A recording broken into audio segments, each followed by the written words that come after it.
Hi India glitz views, നിങ്ങൾക്ക് ഏവർക്കും എൻ്റെ നമസ്കാരം. ക്ഷണക്കത്തിൽ നിന്ന് ലൈഫിലേക്കുള്ളൊരു യാത്ര എന്ന് പറയുമ്പോഴത്തേക്ക് ഒരുപാട് വ്യത്യാസങ്ങളുണ്ട്. ഒരുപാട് വ്യത്യാസങ്ങളെന്ന് പറയുകയാണെന്നുണ്ടെങ്കിൽ ഈവൻ ടെക്നോളജിയിലാണെങ്കിലും വേ ഓഫ് മേക്കിങ്ങിലാണെങ്കിലും സിനിമയ്ക്ക് ഒരുപാട് മാറ്റം സംഭവിച്ചിരിക്കുന്ന സമയമാണ്.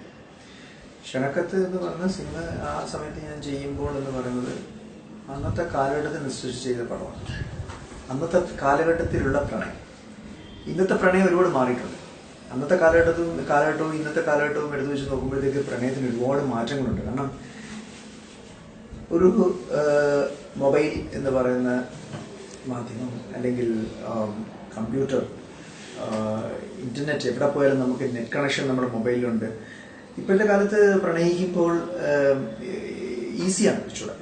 അന്നത്തെ കാലത്തെന്നൊക്കെ പറഞ്ഞു കഴിഞ്ഞാൽ നമ്മളൊരു പെണ്ണെ ഇഷ്ടപ്പെട്ട് കഴിഞ്ഞാൽ ആ പെണ്ണിനെ പുറകെ പോവുക, അവളെ എവിടെ ചിലപ്പോൾ കാണുന്നത് അതിൻ്റെ പിറ്റേന്നായിരിക്കും. ഒരു ദിവസം കണ്ടു കഴിഞ്ഞാൽ പിന്നെ കാണണമെന്നുണ്ടെങ്കിൽ പിറ്റേന്ന് പോയി നമ്മൾ ഒന്നുകിൽ ബസ് സ്റ്റോപ്പിൽ പോയി നിൽക്കണം, അല്ലെങ്കിൽ പഠിക്കുന്ന സ്കൂളിലോ കോളേജിലോ എവിടെയാണെന്ന് വെച്ചാൽ നമുക്ക് അവിടെ പോയി കഴിഞ്ഞാലേ കാണാൻ പറ്റും. ഇപ്പോൾ എന്ന് പറഞ്ഞാൽ എല്ലാം എവറിത്തിങ് ഈസ് ഹാൻഡി. നമ്മുടെ മൊബൈലിൽ തന്നെ നമുക്കെല്ലാം ഫോട്ടോസ് ആണെങ്കിലും എപ്പോൾ ആണെങ്കിലും ഒരാളെ മിസ് ചെയ്യുകയാണെങ്കിൽ നമുക്ക് അപ്പോൾ തന്നെ മെസ്സേജ് ചെയ്യുന്നു, അവർ ഫോട്ടോ അയക്കുന്നു, അവരെ കാണണമെന്ന് ആഗ്രഹിക്കുമ്പോൾ നമുക്ക് മെസ്സേജ് അയച്ച് കഴിഞ്ഞാൽ എവിടെ നിന്ന് വെച്ചാൽ കാണാം, ഫോൺ ചെയ്യേണ്ടത് സംസാരിക്കണമെന്ന് വെച്ചാൽ സംസാരിക്കാം. ആ ഒരു വ്യത്യാസം ഞാൻ ഈ കഥയിലാണ് പറയുന്നത്. അല്ലാതെ മറ്റുള്ള രീതിയിൽ വെച്ച് നോക്കുകയാണെങ്കിൽ, ടെക്നോളജി ബേസ് നോക്കുകയാണെന്നുണ്ടെങ്കിൽ വേ ഓഫ് മേക്കിംഗ്, കാരണം ഇപ്പം ഡിജിറ്റലിലേക്ക് മാറിയ കാലഘട്ടമാണ്. സിനിമ മൂവി ക്യാമറയിൽ നിന്നും ഡിജിറ്റലിലേക്ക് മാറിയൊരു കാലഘട്ടമാണ്. 2-3 ക്യാമറയൊക്കെ വെച്ച് ചെയ്യുന്നൊരു ടൈമായി. അപ്പം എന്താണ്, ആക്ടേഴ്സിനെ കുറച്ചൊരു ഈസിയായി എന്നുള്ളതാണ് സത്യം. ഒരു പ്രാവശ്യം പെർഫോം ചെയ്താൽ മതി. 3 ക്യാമറ വെച്ചെടുക്കുമ്പോഴത്തേക്ക് പല ആംഗിളിൽ നിന്ന് കിട്ടി അതിനകത്ത് ബെസ്റ്റ് ഏതാണെന്ന് വെച്ചാൽ അവർക്ക് സെലക്ട് ചെയ്യാൻ പറ്റും. പിന്നെ ഞാൻ കുറേ ഡയറക്ടേഴ്സിൻ്റെ കൂടെ, നല്ല ഡിഫറെൻറ്റ് ഡയറക്ടേഴ്സിൻ്റെ കൂടെ എനിക്ക് അഭിനയിക്കാൻ പറ്റി. എന്നുവെച്ചാൽ എല്ലാ ഡയറക്ടേഴ്സിനും അവരുടേതായ ശൈലികളുണ്ട്. അപ്പോൾ ചില ഡയറക്ടേഴ്സും ചെയ്യുന്ന പടങ്ങൾ എന്ന് പറയുന്നത് ചിലപ്പം ആക്ഷൻ മൂവീസ് ആണെങ്കിലും ഡ്രാമ ആണെങ്കിലും ഇതിന് രണ്ടിനും വ്യത്യാസപരമായിട്ടുള്ള രീതിയിൽ ഡയറക്റ്റ് ചെയ്യുന്ന ഡയറക്ടേഴ്സിൻ്റെ കൂടെ അവരുടെ പടങ്ങളിൽ എനിക്ക് അഭിനയിക്കാൻ പറ്റി എന്ന് പറയുന്നത് ഭാഗ്യമാണ്. ഉദാഹരണം പറയുകയാണെന്നുണ്ടെങ്കിൽ എനിക്ക് പറയാനുള്ളത്, ഞാൻ ജോഷ് സാറിൻ്റെ പടത്തിലാണ് ഞാൻ ദുബായ് എന്ന് പറഞ്ഞൊരു സിനിമയിൽ ഞാൻ ചെയ്തു. അത് കഴിഞ്ഞ് ഞാൻ ക്രിസ്ത്യൻ ബ്രദേഴ്സ്, അദ്ദേഹത്തിൻ്റെ രീതി എന്ന് പറയുന്നത് ഡിഫറെൻറ്റ് വേ ഓഫ് മേക്കിംഗ് ആണ്. വിഷ്വലി ആണെന്നുണ്ടെങ്കിലും ഓരോ ഫ്രെയിമും പടത്തിൻ്റെ പോകുന്ന പോക്ക്, അതിൻ്റെ സ്പീഡും ഒക്കെ ഡിഫറെൻ്റാണ്. പിന്നെ എനിക്കെടുത്ത് പറയാനുള്ളത് രഞ്ജിത്തേട്ടൻ തന്ന ബ്ലാക്ക് എന്ന് തുടങ്ങിയ സിനിമയാണ് എനിക്കൊരു റീ എൻട്രി എന്ന് പറയാം. എൻ്റെ സിനിമയിലേക്കുള്ള റീ എൻട്രി. ബ്ലാക്ക് എന്ന സിനിമയിൽ പാപ്പാലി സാഹു എന്ന് പറയുന്നൊരു ക്യാരക്ടറും ചെയ്തതിന് ശേഷമാണ് എനിക്ക് ധാരാളം സിനിമകൾ എനിക്ക് കിട്ടി തുടങ്ങി. ഇടയ്ക്കൊരു ബ്രേക്ക് വന്നിട്ട് പോയി. ക്ഷണക്കത്ത് എന്ന് പറയുന്ന സിനിമ ഞാനത് പറഞ്ഞില്ല, അതാണ് ആദ്യം പറയേണ്ടത്. TK രാജീവ്കുമാറാണ് എനിക്ക് സത്യമായിട്ട് ഈ സിനിമയിൽ എനിക്ക് എന്താ പറയുക, സിനിമ ഇൻഡസ്ട്രിയിലേക്ക് എനിക്കൊരു എൻട്രി തന്ന ഒരു ഡയറക്ടർ എന്ന് പറയുന്നത്. രാജീവേട്ടൻ്റെ ഡയറക്ഷൻ എന്ന് പറഞ്ഞാൽ എനിക്കതൊരു സ്കൂളായിരുന്നു. കാരണം എനിക്ക് എന്തെന്ന് അറിഞ്ഞുകൂടാതെ ഞാൻ അഭിനയിച്ചിരിക്കുന്ന കാലം. ആ അഭിനയിക്കുന്ന സമയത്ത് ഞാൻ ഒരുപാട് തെറ്റുകൾ ചെയ്യുമ്പോഴത്തേക്ക് എന്നെ ഒന്ന് വഴക്ക് പറഞ്ഞിട്ടുണ്ട്. വഴക്കുകൾ കൊണ്ട് ഞാൻ കരഞ്ഞിട്ട് വരെയുണ്ട് അന്നത്തെ കാലം. എനിക്കൊന്ന് അന്ന് ഞാൻ അത്രയ്ക്ക് ഒരു സിവിയറായിട്ടുള്ള രീതിയിൽ അങ്ങനത്തെ ഒരു ഡയറക്ടർ, ഒരു സക്സസ് ആയി നിൽക്കുന്ന ഒരു ഡയറക്ടർ, നല്ലൊരു ഡയറക്ടറിൻ്റെ കീഴിൽ ഞാൻ നല്ലൊരു ബാനറിൽ, സെൻട്രൽ പിക്ചേഴ്സ് എന്ന് പറയുന്ന ഒരു വലിയ ബാനറിൻ്റെ കീഴിൽ സിനിമയിൽ വന്നതുകൊണ്ട് എനിക്ക് സിനിമ എന്താണെന്നുള്ളത് ഫസ്റ്റ് ഇതിൽ നിന്ന് എനിക്ക് മനസ്സിലായത്. ഈവൻ അഭിനയം എനിക്ക് തോന്നുന്നു, എൻ്റെ അഭിനയം ഞാൻ ഈവൻ ബ്രഷപ്പ് ചെയ്ത് പോലും ഞാൻ ക്ഷണക്കത്ത് കഴിഞ്ഞ് കുറേ സിനിമകൾ കഴിഞ്ഞിട്ടാണ് ഞാൻ നല്ല രീതിയിലേക്ക് ഒരു അഭിനയത്തിൻ്റെ ലെവലിലേക്ക് ഞാൻ എത്തിയെന്ന് എനിക്ക് തോന്നുന്നു. പക്ഷെ ഇന്ന് ഞാൻ പറയുന്നില്ല ഞാൻ ഭയങ്കര വലിയൊരു അഭിനേതാവാണെന്ന് ഞാൻ പറയുന്നില്ല, അവകാശപ്പെടുന്നില്ല. പക്ഷെ ഒരുപാട് ഇതുപോലെ പല ഡയറക്ടേഴ്സിൻ്റെ കൂടെ ഞാൻ വർക്ക് ചെയ്ത് വന്നതുകൊണ്ട് എനിക്ക് സിനിമയുടെ കുറേ നല്ല പാഠങ്ങൾ പഠിക്കാൻ പറ്റി. ഇനിയും ഒരുപാട് പഠിക്കാനുണ്ട്. പിന്നെ എനിക്ക് പറയാൻ പറ്റുന്ന മറ്റുള്ള ഡയറക്ടേഴ്സ് എന്ന് പറഞ്ഞാൽ, പ്രണയത്തിൽ ഞാൻ ലാലേട്ടൻ്റെ മരുമകനായിട്ട് ചെയ്തു ബ്ലെസ്സിസാറിൻ്റെ പടം. അതും ഒരു ഡിഫറെൻറ്റ് എക്സ്പീരിയൻസ് ആയിരുന്നു. പിന്നെ ഞാൻ ഇപ്പോഴത്തെ പുതിയ കുറച്ച് ഡയറക്ടേഴ്സിൻ്റെ കൂടെ ഞാൻ ചെയ്ത രഞ്ജിത് ശങ്കർ ചെയ്ത അർജുനൻ സാക്ഷി, പിന്നെ ശ്യാമപ്രസാദ് സാർ എൻ്റെ ഒരേ കടൽ. പിന്നെ പറയാനാണെങ്കിൽ കുറേ നല്ല ക്യാരക്ടേഴ്സ് ചെയ്ത പടങ്ങളുണ്ട്. നല്ല ക്യാരക്ടേഴ്സ് എന്ന് പറഞ്ഞാൽ ഇപ്പോൾ രഞ്ജിത്തേട്ടൻ്റെ ബ്ലാക്ക് എന്ന് പറയുന്ന പോലെ തന്നെ എനിക്ക് പിന്നെ അതിന് ശേഷം ആ പടം കണ്ടിട്ട് എന്നെ സെലക്ട് ചെയ്ത് എനിക്ക് വേണ്ടി ഒരു ക്യാരക്ടർ അതിൽ പിന്നെ സ്ട്രോങ് ആയിട്ട് ഉണ്ടാക്കിയ ഒരു ഡയറക്ടറാണ് ഡോക്ടർ സനാതൻ. മഹാസമുദ്രം എന്ന് പറഞ്ഞ സിനിമയിൽ, അതാണ് എൻ്റെ ആദ്യത്തെ ലാലേട്ടനുമായിട്ടുള്ള സിനിമ. ആ സിനിമയിൽ കിട്ടിയ ക്യാരക്ടറും നല്ല സ്ട്രോങ് ക്യാരക്ടറായിരുന്നു. പിന്നെ ഒരുപാട് മറ്റുള്ള കുറേ ഡയറക്ടേഴ്സിൻ്റെ കൂടെ ഞാൻ ചെയ്തു. VM വിനോദ് സാറിൻ്റെ കൂടെ ബസ് കണ്ടക്ടർ, പ്രമോദ് പപ്പൻ അവരുടെ കൂടെ ചെയ്ത പടം സസ്കരവീരൻ, റെഡ് സല്യൂട്ട്, പിന്നെ കുറേ നല്ല പടങ്ങൾ ഞാൻ നല്ല ഡയറക്ടേഴ്സിൻ്റെ കൂടെ ചെയ്തു. പക്ഷെ ചില പടങ്ങൾ നമ്മൾ ചെന്ന് അഭിനയിക്കുന്ന സമയത്ത് നമ്മൾ വിചാരിക്കും നല്ല പടമാണെന്ന് പറഞ്ഞായിരിക്കും നമ്മൾ എന്നുവെച്ചാൽ പടം എന്തുകൊണ്ടെന്ന് വെച്ചാൽ നമ്മളൊരിക്കലും ഡയറക്ടേഴ്സിന് നമുക്കൊരിക്കലും കുറ്റം പറയാൻ പറ്റില്ല. കാരണം ഞാനാണ് അവരുടെ സ്ഥാനത്തുണ്ടെന്നുണ്ടെങ്കിലും എൻ്റെ മനസ്സിലൊരു ചിത്രമുണ്ട്, ഞാൻ എൻ്റെ മനസ്സിൽ തീരുമാനിക്കുകയാണെങ്കിൽ ഞാൻ ചെയ്യുന്ന സംഭവം നന്നായി വരും എന്നുള്ള രീതിയിൽ ഏത് ഡയറക്ടറുമാരും ചെയ്യാറുള്ളൂ. പക്ഷെ അത് ചെയ്തു വരുമ്പം ചിലപ്പോൾ പ്രേക്ഷകർ നമുക്ക് ഉള്ളിലേക്ക് കയറി മനസ്സിലാക്കാൻ പറ്റണം നിർബന്ധമില്ല. അപ്പം അങ്ങനെ വരുന്ന സമയത്ത് എന്ത് ചെയ്യും, ആ പടങ്ങളൊക്കെ ചിലപ്പം ഓടാതെ വരികയും നമുക്കതിനകത്ത് നല്ലൊരു ക്യാരക്ടർ ആണെങ്കിൽ പോലും അത് ശ്രദ്ധിക്കപ്പെടാതെ വരികയും ചെയ്യുന്ന ചില സിറ്റുവേഷനിൽ ഉണ്ട്. അങ്ങനെ ഞാൻ കുറച്ച് പടങ്ങളൊക്കെ ചെയ്തിട്ടുണ്ട്. അതുകൊണ്ട് എന്താണ് എൻ്റെ ക്യാരക്ടറൊന്നും ശ്രദ്ധിക്കപ്പെട്ടിട്ടില്ല. പക്ഷെ അതൊക്കെ പലപ്പോഴും ചാനലിലൊക്കെ വന്നിട്ട് ആൾക്കാർ കണ്ടിട്ട് പറഞ്ഞിട്ടുണ്ട് നല്ല ക്യാരക്ടറായിരുന്നു എന്ന് പറഞ്ഞു. പിന്നെ സക്സസ്ഫുൾ ആവുന്ന മൂവിയിൽ നമ്മൾ എന്തൊരു ക്യാരക്ടർ ചെയ്താലും മാത്രമേ നമ്മളെ സിനിമയിൽ നമുക്ക് ഒരു ഉയർച്ച കിട്ടത്തുള്ളൂ. അത് സിനിമയുടെ രീതിയാണ്. പ്രേക്ഷകർ ചിലപ്പോൾ അക്സെപ്റ്റ് ചെയ്യരുത്. നമ്മളിപ്പോൾ സിനിമ ചെയ്യുമ്പോഴത്തേക്ക് നമ്മൾ നല്ല ക്യാരക്ടർ ചെയ്യുമ്പോഴത്തേക്ക് നമുക്ക് നല്ല ചെയ്തു എന്ന് പറയും. പക്ഷെ നമ്മൾ ആ സിനിമ സക്സസ് ആകുമ്പോൾ മാത്രമേ ആ ക്യാരക്ടറിന് നമ്മൾ ചെയ്ത ക്യാരക്ടർ കൊണ്ടുള്ള ഒരു വാല്യൂ കിട്ടത്തുള്ളൂ. അങ്ങനെ കുറേ സിനിമകൾ എനിക്ക് കിട്ടിയിട്ടുണ്ട്. ഞാൻ മമ്മൂക്കയുടെയും ലാലേട്ടൻ്റെ കൂടെയാണ് കുറേ സിനിമകൾ ഞാൻ ചെയ്തിട്ടുള്ളത്. അങ്ങനെ വെച്ച് നോക്കുകയാണെങ്കിൽ മറ്റുള്ള ആക്ടേഴ്സിൻ്റെ കൂടെ ചെയ്തിട്ടുണ്ട്. പക്ഷെ എങ്കിലും കൂടുതലും മമ്മൂക്കയുടെ കൂടെയാണ് തോന്നുന്നു. ദുബായ് തൊട്ട്, ബ്ലാക്ക്, ഒരേ കടൽ, കുറേ സിനിമ, കുറേ നല്ല സിനിമകൾ, തസ്കരവീരൻ, അങ്ങനെ ബസ് കണ്ടക്ടർ. മമ്മൂക്കയുടെ കൂടെ ചെയ്യുമ്പോഴുള്ളൊരു എനിക്ക് കിട്ടിയൊരു എക്സ്പീരിയൻസ് പറഞ്ഞാൽ അതേ ആക്ച്വലി കണ്ടാൽ ഭയങ്കര ടഫാണെന്ന് തോന്നുന്നു. മനസ്സുകൊണ്ട് നല്ലൊരു മനുഷ്യനാണ്.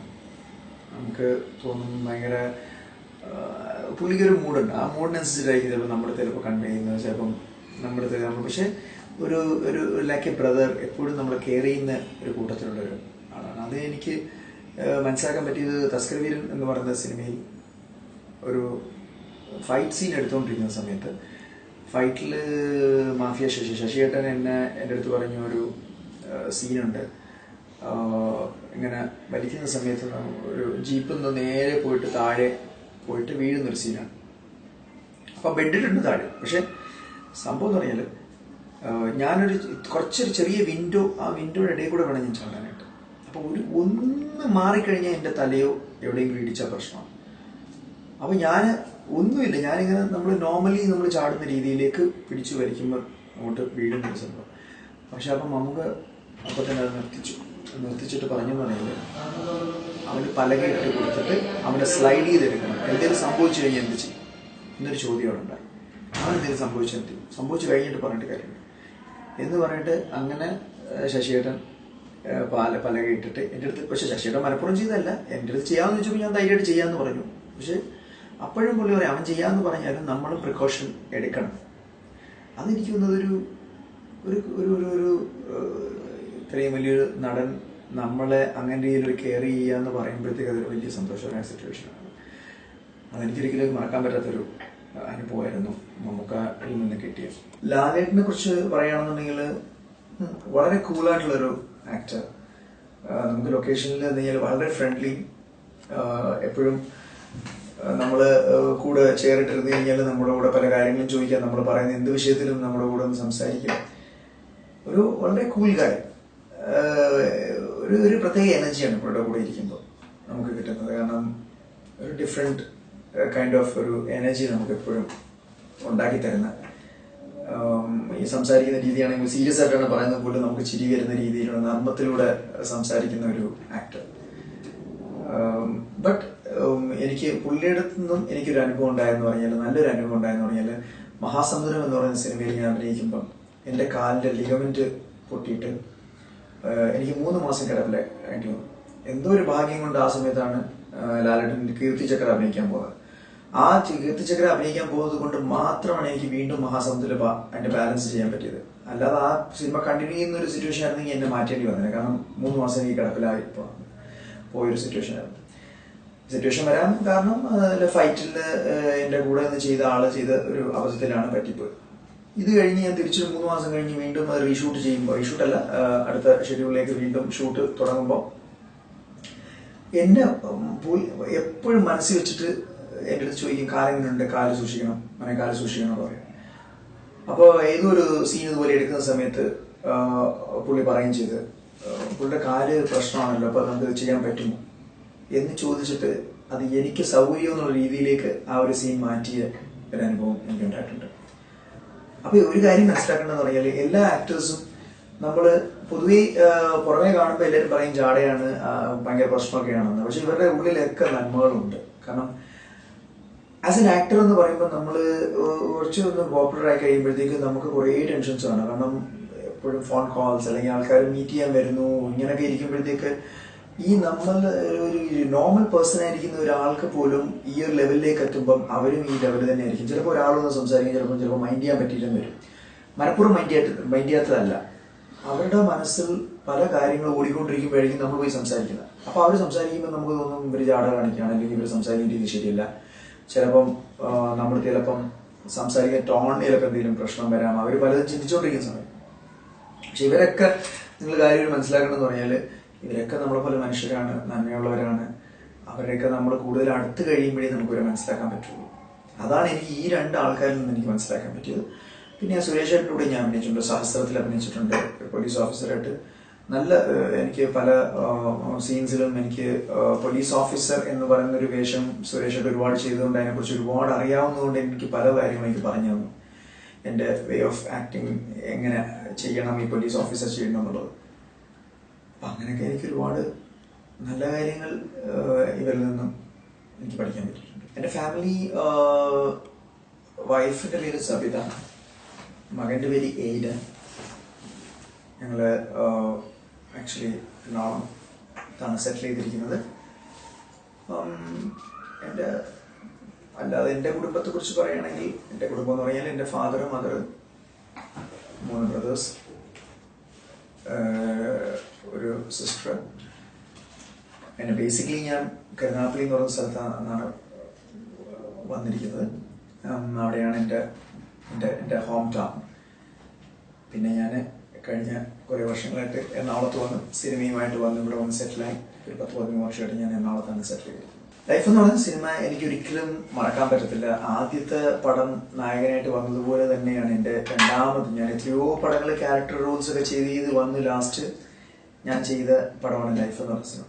ഈ ലൈഫ് എന്ന് പറയുന്ന സിനിമയിലേക്ക് ലിയോൺ കെ തോമസ് എന്ന് പറയുന്ന ഡയറക്ടർ എന്നെ ഫോണിലൂടെ വിളിച്ച് എന്നെ കാണണം, കഥ പറയണമെന്ന് പറഞ്ഞ് വന്ന ആ സംഭവം, അത് ഞാൻ ആസ് യൂഷ്വൽ എൻ്റെ അടുത്ത് ഒരുപാട് പേര് കഥ പറയാൻ വന്നിട്ടുണ്ട്, ഹീറോ പടം ചെയ്യാം എന്നും പറഞ്ഞ് വന്നവരുണ്ട്. അവരൊക്കെ വന്നപ്പോഴൊക്കെ ഈ പറഞ്ഞതിന് ശേഷം അവർ പറയുന്ന പ്രൊഡ്യൂസർ നമുക്ക് ശരിയാക്കണം എന്നുള്ളതാണ്. അപ്പം ഞാനും അതുപോലെ ഒരു പ്രതീക്ഷയിലാണ് ഞാൻ അദ്ദേഹത്തെ വിളിച്ചത്. അദ്ദേഹം ഇവിടെ വന്നു, കഥയൊക്കെ പറയുമ്പോൾ എനിക്ക് കഥ ഭയങ്കര ഇഷ്ടപ്പെട്ടു. ഞാൻ ചോദിച്ചപ്പോൾ എങ്ങനെയാണ് നമ്മുടെ പ്രൊഡക്ഷനെ കുറിച്ചിട്ട് നിയാസ് ബോധറിയുണ്ട്. നിയാസ് ഈ പടത്തിൽ അഭിനയിക്കാൻ നായകനായിട്ട് ചെയ്യാൻ താല്പര്യമുണ്ടെന്ന് ചോദിച്ചു. അപ്പം ഞാൻ ആദ്യം ഒന്ന് ഇതായി, കാരണം അത്ര എല്ലാം പക്കയാക്കിയിട്ടാണ് വന്നിരിക്കുന്നത്. നമ്മൾ തീർച്ചയായിട്ടും എനിക്ക് ഇഷ്ടപ്പെട്ടു, എനിക്ക് ഈ ക്യാരക്ടർ ചെയ്യണം. സാദിഖ് കൊടിങ്ങി എന്ന് പറയുന്ന മലപ്പുറത്തുള്ള സൗദിയിൽ ബിസിനസ് ചെയ്യുന്ന പ്രൊഡ്യൂസറാണ്, ഷാ മീഡിയയുടെ ബാനറിലാണ് ചെയ്യുന്നതെന്ന് പറയും. ഞാൻ സാദിഖ് ഭായി ഒരു പ്രാവശ്യമേ കണ്ടിട്ടുള്ളൂ. അദ്ദേഹം അവിടെ ഒരുപാട് വലിയ ബിസിനസ് ഒക്കെ ചെയ്യുന്നതുകൊണ്ട് മാറി നിൽക്കാൻ പറ്റാത്തതുകൊണ്ട് പൂജ കടന്ന് ഞാൻ കണ്ടതാണ്. എന്നാൽ ആ സിനിമ എനിക്ക് ഒരു തിരിച്ച് വരവെന്ന് പറഞ്ഞാൽ ഒരു തിരിച്ച് പിന്നെ വരവെന്ന് തന്നെ വേണേൽ പറയാം. കാരണം വെച്ചാൽ ഒരു നല്ലൊരു സിനിമ. കാരണം ഇതും ഒരു ലവ് സ്റ്റോറിയാണ് എങ്കിൽ പോലും ഇതൊരു എക്സ്ട്രാ മാരിറ്റൽ അഫെയർ. എന്റെ ആദ്യത്തെ സിനിമയിൽ നിന്നും വ്യത്യസ്തം. അന്ന് കൗമാര പ്രായത്തിന്റെ ആ ഒരു പ്രണയം കാണിക്കുന്നില്ല. ഇതിനകത്തൊരു മെച്യൂർഡ് ആയിട്ടുള്ള ഒരാളുടെ പ്രണയമാണ് കാണിച്ചിരിക്കുന്നത്. ഈ സിനിമ പിന്നെ നമ്മൾ ഇറക്കിയ സമയം കുറച്ച് മോശമായി. ദൃശ്യം എന്ന് പറഞ്ഞ സിനിമ ഇറങ്ങിയ സമയത്താണ് ഈ സിനിമ ഇറങ്ങിയത് കൊണ്ട് ഞങ്ങളുടെ സിനിമയ്ക്ക് ഒത്തിരി മോശം വന്നിട്ടുണ്ട്. പക്ഷെ കണ്ടവരൊക്കെ നല്ല അഭിപ്രായം പറഞ്ഞിട്ടുണ്ട്. തീർച്ചയായിട്ടും CD അടുത്ത് തന്നെ ഇറങ്ങും. CD കാണുമ്പോൾ നിങ്ങൾക്ക് മനസ്സിലാക്കാൻ പറ്റും ആ സിനിമ എത്ര നല്ലതാണെന്നുള്ളത്. ഞാനിതല്ലാതെ ഞാൻ അഭിനയിച്ച സിനിമ ആയതുകൊണ്ട് ഞാൻ പറയുന്നില്ല നല്ലതാണെന്നുള്ളത്. But it's a nice movie. So when you watch it you will come to know it's a nice movie. പുതിയതിപ്പം ഞാൻ ഗോഡ്സ് ഓൺ കൺട്രി എന്ന് പറഞ്ഞൊരു സിനിമ ഇപ്പം ഞാൻ ചെയ്ത് കഴിഞ്ഞു. ഫഹദിന്റെ കൂടെയാണ് ചെയ്തത്. അതിന്റെ ഷൂട്ട് കുറച്ച് ഇവിടെ കൊച്ചിയിലും കുറച്ച് ദുബായിലുമായിരുന്നു. അതിന്റെ ഷൂട്ടൊക്കെ കഴിഞ്ഞ് ഞാൻ വന്നതേ ഉള്ളൂ ദുബായിൽ നിന്ന്. പിന്നെ ഇനി ചെയ്യാൻ പോകുന്നത് ലിയോണിന്റെ തന്നെ, ലിയോണും സാദിഖോടി ചെയ്യുന്ന അടുത്ത പടം, അടുത്ത പ്രോജക്റ്റിന്റെ ഒരു പണിപ്പുരയിലാണ് അവര്. അത് മിക്കവാറും മെയ്യിലായിരിക്കും സ്റ്റാർട്ട് ചെയ്യുന്നത്. പിന്നെ സിദ്ദിഖിക്കയുടെ ഒരു പടമുണ്ട് അടുത്ത ജൂണില്. പിന്നെ മാർത്താണ്ഡൻ ചേട്ടൻ, ദൈവത്തിന്റെ സ്വന്തം ക്ലീറ്റസ് എടുത്ത മാർത്താണ്ഡൻ ചേട്ടന്റെ സിനിമയിൽ അതിൽ പറഞ്ഞിട്ടുണ്ട്. അങ്ങനെ കുറെ ഒരു പിന്നെ പുതിയ 1-2 ഡയറക്ടേഴ്സിന്റെ സിനിമകൾ വരുന്നുണ്ട്. ഇതെല്ലാം തുടങ്ങാനിരിക്കുന്ന സിനിമകളാണ്. 2014 നല്ലൊരു വർഷമായിരിക്കും എന്നാണ് എന്റെ പ്രതീക്ഷ. സിനിമകളും അതേപോലെ വിജയിക്കുമെന്നാണ് പ്രതീക്ഷ. പക്ഷെ എനിക്ക് മെലഡി സോങ്സ് ആണ് ഇഷ്ടം. ഈവൻ അതൊരു ഫാസ്റ്റ് സോങ് ആണെങ്കിൽ പോലും അത് മെലോഡിയസ് ആയിരിക്കണം. അതാണ് എൻ്റെ ഒരു ഇഷ്ടം. ഞാനൊരു വലിയ പാട്ടുകാരനൊന്നുമല്ല. ഇപ്പൊ ഈ ചോദിച്ച പോലെ ഞാൻ ചാനലിലൊക്കെ ഇരുന്ന് പാടി നല്ല പാട്ടുകാരനാണെന്നുള്ള ലെവലില് കാണരുത്. പക്ഷെ എനിക്ക് പാടാൻ ഭയങ്കര ആഗ്രഹമാണ്. ഞാൻ ഒറ്റയ്ക്കിരിക്കുമ്പോൾ പാടാറുണ്ട്. ഞാൻ വേണേ 2 വരി ഒരു ഹിന്ദി പാട്ട് പാടാം. हमें तुमसे प्यार कितना ये हम नहीं जानते, मगर जी नहीं सकते तुम्हारे बिना. हमें तुमसे प्यार कितना ये हम नहीं जानते, मगर जी नहीं सकते तुम्हारे बिना.